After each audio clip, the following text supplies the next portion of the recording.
One is that I'll never purchase that Echo thing. I have 4 daughters, and that will end up being disastrous.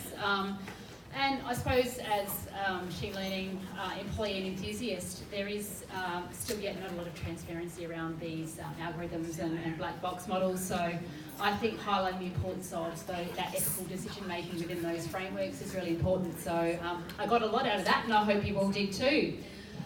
Next wonderful speaker is Penny Wong, emerging technology evangelist and co-founder of Radmis. Another really key topic and very relevant is freeing workers to do high-value tasks, very important in this day and age, particularly with the robots stealing all our jobs narrative. I'm glad that's going to be addressed. Organisations have huge amounts of resources tied up in boring and low-value tasks like report writing, answering phone calls and emails. Conversational AI and natural language processing allow boring work to be routed and executed by a computer. When workers don't have to touch repetitive, low-value tasks, they can focus on delivering more profitable outcomes and likely be more engaged as well. Penny will deliver the top 5 things you need to know before you start a conversational AI and natural language processing transformation. Sounds fantastic. I would like you to welcome Penny to the stage. Thank you.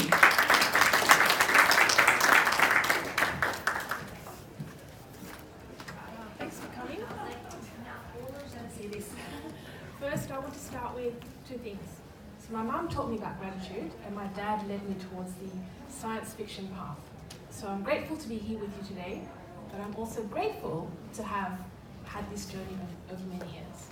I travel across the world between 4 to 5 times a year, connecting with different ecosystems and networks, everything from blockchain to cybersecurity, artificial intelligence, robotics, and also life extension. So I want to live to 150, that's a different story altogether. What do you see there? Yes, I hustle and hug robots, and it's been fun, but it's also led me to meet amazing people who are change makers at the cutting edge of technology. So you see Sophia the robot there. I was also grateful to be invited by the community to be their supervising council member. At the same time, there's my business partner Ed and the robot Fred that he's created, and Fred's a little spider. Fred will hopefully see and talk soon. Our focus is around voice and natural language. So it's led me to a castle, it's led me to Malta as well, and so that's all the fun things that I've been doing. And what do I see? What have I seen? A lot of changes happening in the world. And everyone knows it's all happening, it's exponential change, Industry 4.0, but what does it mean? It means that things are being displaced at an ever-alarming rate. It's not the Industry 1.0 that you know it, 2 and then 3. No one expected cryptocurrency to be born out of GFC. So I'm grateful for the GFC as well, because blockchain came off the back of that. So I want to talk about one thing, which is about this technological singularity amongst digital, physical, biological, and all these shifts that are happening all around the world. It's going to also provoke a new economic system and political system to be emerged, basically, to fix what's happening around the world. When we talk about singularity, what does it mean? It's a term that's been tossed around. It's kind of like the black box now, also like AI. 20, 30 years ago, who would have thought that you would get into the car with strangers? Uber. Or you would let people, strangers, into your home and you get paid for it. Airbnb. You would post your pictures of your kids, your family on social media, Facebook. So for you guys out there, and I'm sure I've got elderly people as well, no one would have expected that. So that's kind of the thought pattern in what is a singularity. I know something's going to happen, but we're not quite clear what it is or how to even comprehend what it's going to be like. I've been watching science fiction since I was 3 because my dad put me in front of Star Trek. And this is why my mind's all cluttered with conspiracy theories and all this disruption. I totally get it, I've seen it. It's a page out of science fiction coming alive every single day.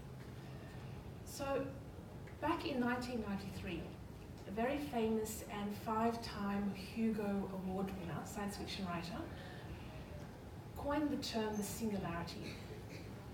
What he meant was, in 1993, he predicted at 30 years from 1993, which is 2023, we are going to be at a stage where we will create technology so superior that we can create super artificial intelligence, smarter than humans. Then the human era would end. But it's not that bad.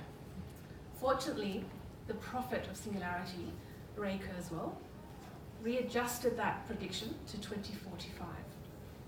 But he talks about singularity and he talks about super artificial intelligence to be able to solve our problems. And this is where it gets really exciting. Imagine a super intelligent being being able to rectify itself, improve itself, fix things. We're going to create what they call armies of Einsteins. We don't know what the wonders of the world and how we got there, why are the pyramids there? But with enough Einsteins all around, they're going to work it out for us.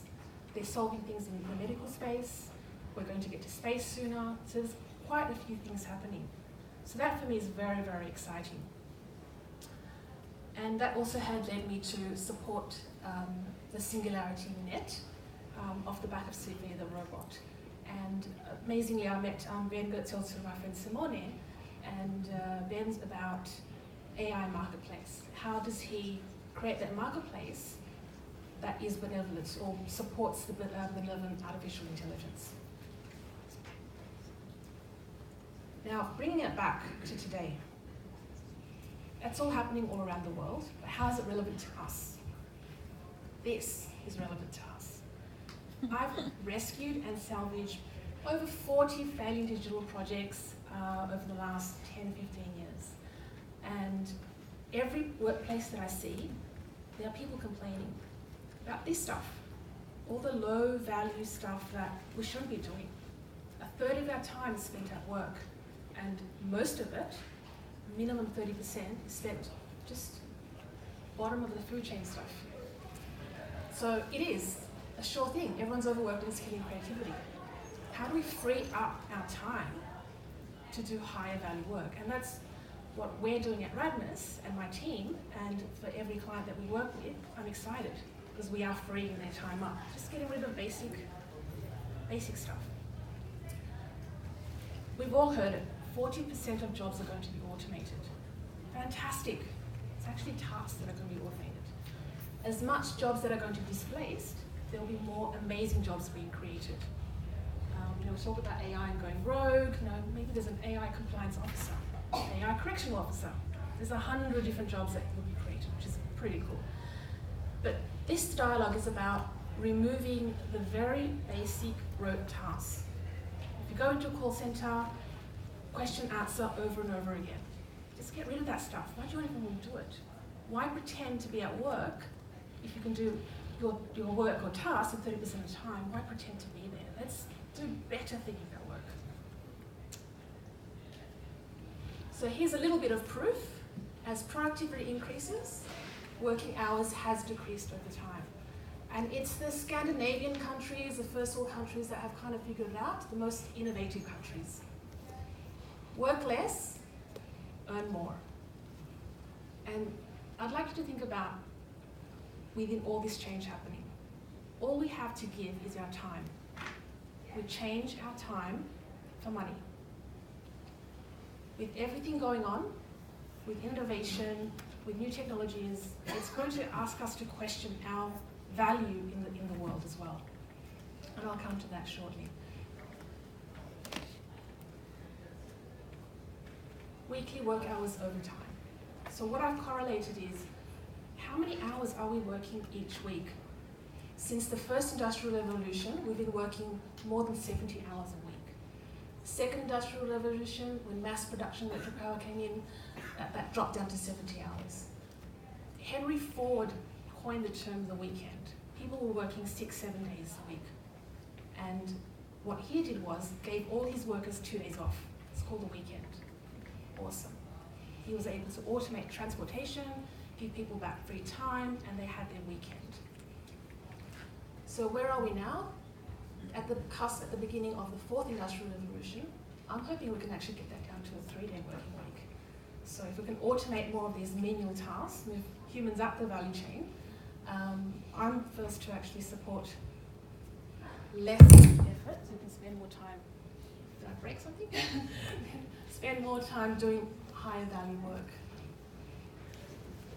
So let's look through our history. Adapt or die. It's just simple. A lot of workers, I might get in trouble saying this, unions are saying, you can't keep people out of jobs. Where are they going to go? You have to pay them more.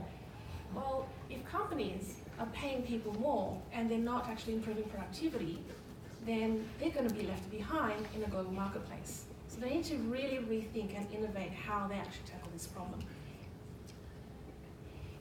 Amazon, automated, jobs are still there, and more e-commerce transactions came through, which is fantastic, and they're top of their game. Borders, unfortunately, met the fail list. Nokia struggled, and so forth. So, from the 40 failing digital projects and the recent ones that I've been working on, I want to bring insight for 5 things you need to know. I keep saying this, and I keep repeating it over and over again. Technology is smart, but not clairvoyant. So I'll give you a bit of background. I'm a technologist. I'm not a HR person, and I'm not a marketer. But I know how to make things work, and I know how to make things, technology successful because of the turnaround. What does that mean? CEOs, executives think, great, buy that, I'm not going to name the brands now, that system and spend $2 million. Work it out. I used to love those projects because the minute a large consulting firm would bring that in, I knew that it's going to turn around and there's going to be another rescue project coming into play. So that's how I kept in the game for about 15 years. Oh, I wonder who's implementing that. Yeah, that's not going to work out. I'll just wait 6 months, I'll get a call, which I used to do. For me, that's kind of fun as well. So begin with the end in mind. And I keep saying it's not clairvoyant. It's not going to solve all your problems. And if you throw more money at it, it's not going to fix it. How do you go about it? Really simple. Design thinking. So many awesome people out there do design thinking. And fortunately, in this environment, a very large carrier, I had really good support from the program manager. I said to him, I don't want the managers in here. I want the people in the front lines. Give me the level 1 support person. Give me the salesperson. Give me the field techs that are going out there. If I see all managers in there, I'm going to walk out. So he flew everyone in from Melbourne, from Brisbane, the guys that you would never pay attention to. But I gave them the opportunity to actually come up with their ideas. All I was doing is facilitating that. You need to do all this first before you even think about bringing AI into the equation. Otherwise, it's just going to compound your problem. So this design thinking, service design model, technology is not the first thing that you put in there. It's actually down the line. Work out your customer experience, work out your processes, work out all the different touch points. Once you've mapped that out, then work out what systems you need, and after then, work out how you're going to measure outcomes of success.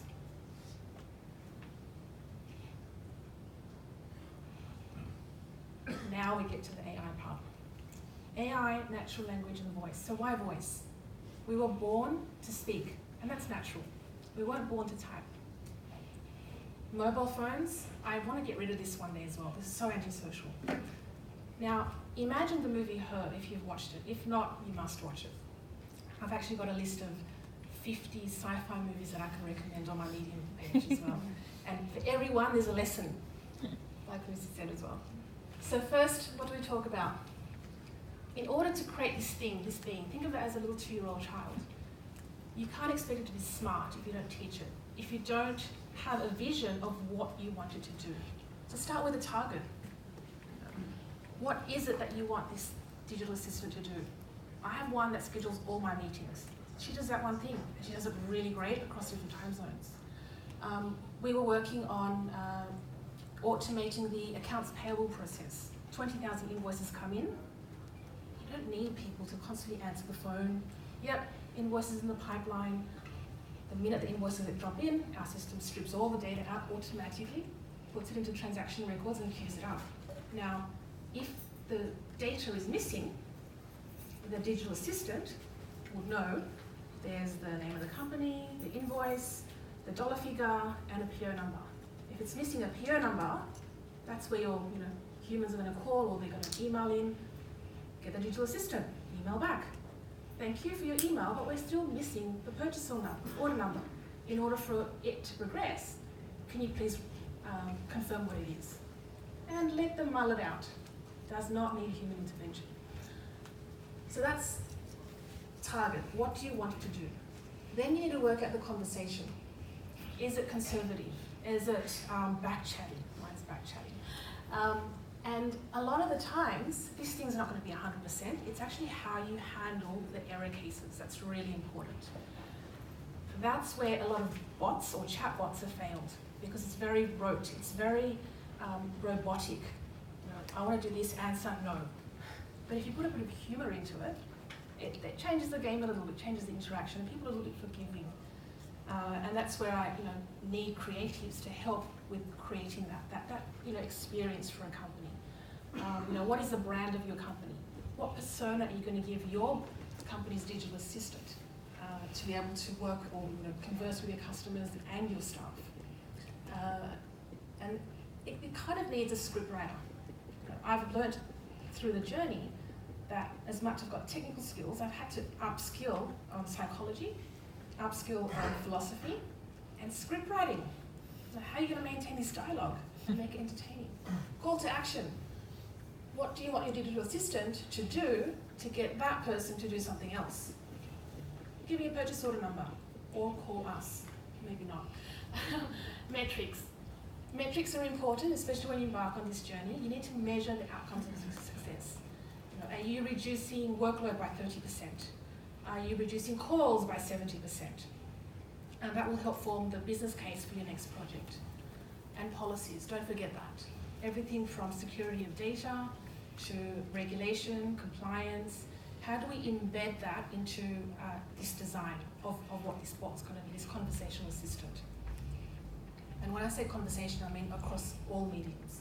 So we're actually integrated to the Google Home, Alexa, Raspberry Pi, robots as well, playing with those APIs, SMS, every communication medium channel is possible.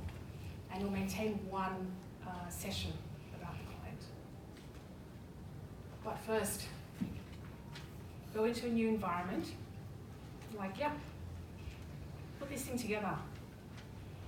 No data, no AI. Can't make the stuff up. And if you've got crap data, guess what? Garbage in, garbage out, crap AI.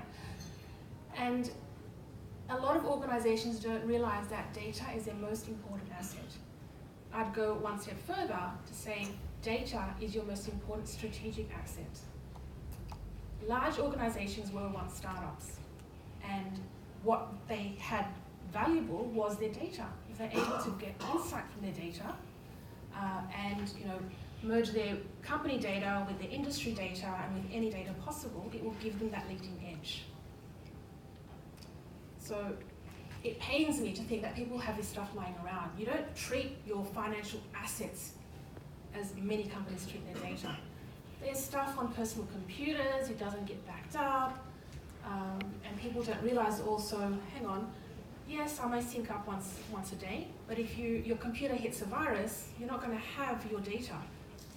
It's going to be 24 hours, 48 hours old.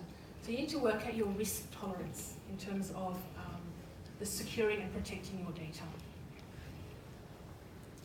And at the same time, a lot of organizations are challenged with the quality of their data. The completeness, the validity, the accuracy, consistency, and availability. And this is a nightmare. A lot of organizations, enterprise and government outsource this to say in call centers and so forth. And that's fine, but the best people to clean the data are the ones closest to the source. And if it is that call center, that's fantastic, they're the best place to clean it. But it doesn't have to be such a hard task. You can piece it out. Everyone in your organization is responsible for your data. And it comes from the top down to actually propagate that thinking through. Teaming. Know your team's capability. Just because you throw $500,000 at something and you've got staff, it's not going to run on its own. You need to get a champion, you need to get the right resources, they need to have the right mindset, and there's a lot of education as well. Not many people understand what to expect from implementing AI. And when I say AI, it's not AI as Google has, portrayed. I just want to bring it back down 10 notches. It's elements of artificial intelligence. It won't solve everything. Think of it as pick one problem that's not so ingrained in all your organization that you can actually get a team to work with an external team to help you on that journey. And there's 100 problems. I spoke to a labour hire company 4 weeks ago who has 20,000 people. CFO, love CFOs, all about the money. And I said, yeah, we can do this, we can do that, we can do so many things. You've got 20,000 humans, we can map capability of the future. What can we start with? Because I've got 100 problems. Great! There's 100 ways we can cut it. Where do we start? So, in my view, an organization will invest in the project if it hits 3 things. 1, it reduces your operational costs and improves productivity.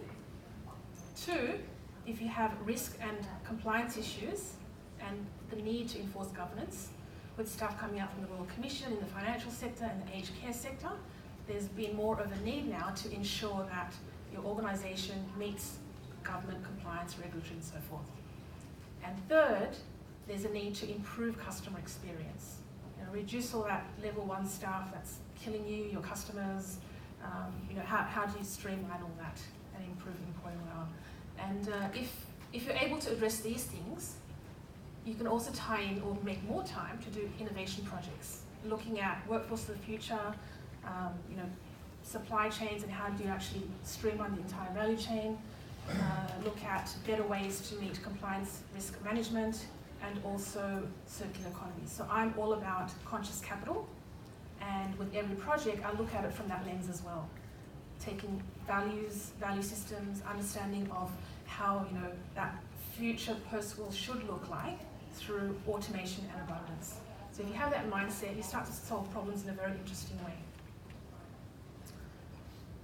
Now that is from Greek mythology, Sisyphus. He was punished. He had to roll that rock uphill and it dropped downhill, and he kept on doing that over and over again. So the gods are very entertained. Why? I go into environments and there's people doing similar things in a different context over and over again. Excel sheets, data, same thing, and it perplexes me. I believe that AI and automation will actually help reduce poor human decision making. And there's 188 ways humans make poor decisions. Daniel Kahneman had written a book called Thinking Fast and Slow. It's about 2 systems thinking. Things from sunk cost theory and sunk cost fallacy. When we don't have enough time to remember things, when there's too much information, when there's a need to act fast, or when there's not enough ways to measure a particular problem, we're forced into making stupid decisions. So AI, in my opinion, will help us, will empower us to make better decisions. Many years ago, I was working with a call center who were customer service agents, and I turned them within 5 weeks into fraud analysts. So that for me, I thought, wow, I didn't think I could do it. But with the use of technology, giving them the right data, giving them the right tools, and empowering them, what we did was actually upskilled the entire team. So I know that's definitely possible. And last, it's about the strategy, design, and execution in a pragmatic way.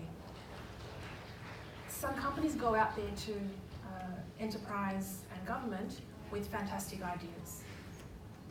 But what they fail to actually realize is those companies are stuck with legacy systems.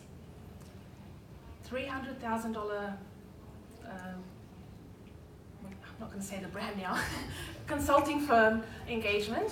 Great PowerPoint presentations, they've sold the vision, they're getting investors in. But then if you take it to the team, they scratch their heads thinking, and the CTO said to me, what the hell is this? I don't know. 300 pages later, looks fantastic, but not actionable insights. And a lot of organizations are encountering that. They bring the firms in, they do a fantastic job, but when it comes to delivery, they're a little bit challenged because what they realize is there's legacy systems that you've got to work with. So I'm about a more pragmatic approach. How do you leverage your investment in these legacy systems and slowly put in digital assistance, artificial intelligence to actually make your design work. So finally, I just want to draw two examples, which I've been drawing on throughout the last five slides. One is augmenting a contact center, and second is streamlining benefits management for HR. So this is an example where it's a payments and fraud risk management business, pushing through 50 million transactions, credit card transactions on a prepaid service, and there's a lot of risk. So the objective was ensure that you manage your margins, because if you spend too much money making this all work to reduce fraud risk, make customer service better, the business model doesn't work. Second is to actually reduce fraud risk and also not impacting customer service. So that's a balancing act. It's an art between a science, it's a hybrid between a science and an art. But what was really exciting is the team and I treat it as a game, and it is a game. You're playing a game with fraudsters at the end of the day.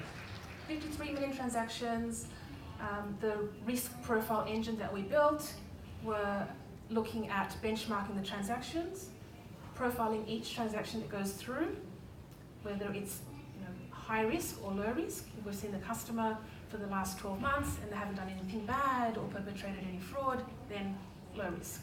If it's a new customer, only seen them once, maybe a little bit of high risk, and then the system would actually balance that out.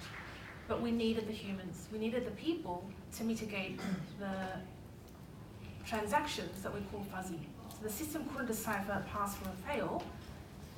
We routed it to the call centers, who are now empowered to make decisions around fraud and fraud analysis. They were customer service agents. And the system will constantly learn. So when they closed the cases and the reasons why, that went back into the system and the system would learn again. So if we see something similar, then the system would know what to do. So that was good. The outcome meant that better margins, less than half the industry fraud average in fraud, and also great customer service. And the last is about employee benefits. So I was talking to a whole bunch of HR people. Actually, I've been talking to many HR people, and it seems that they're buried in admin. Educated, psychology background, HR background, IR specialists, who aren't completely doing what they intended to do because they're buried in just paperwork. Everything from new technologies are coming in to the way we actually sign and onboard staff, the way we recruit staff. There's more and more people that aren't full-time anymore, so you've got your freelancers coming in. HR teams are struggling to actually balance all that out. And unfortunately, more than 30% of their effort is on paperwork, answering questions over and over again, which is insane. And for this particular project, what we did was, the aim was to reduce the effort by 30% of just basic questions, answers from employees asking whether they are entitled to a certain benefit, whether they've got any benefits left, what about their leave, really basic things. We went through 82 calls from all the calls coming in, looked at all the emails. I mean, that was hell. We understood a little bit of the problem before we actually tackled it.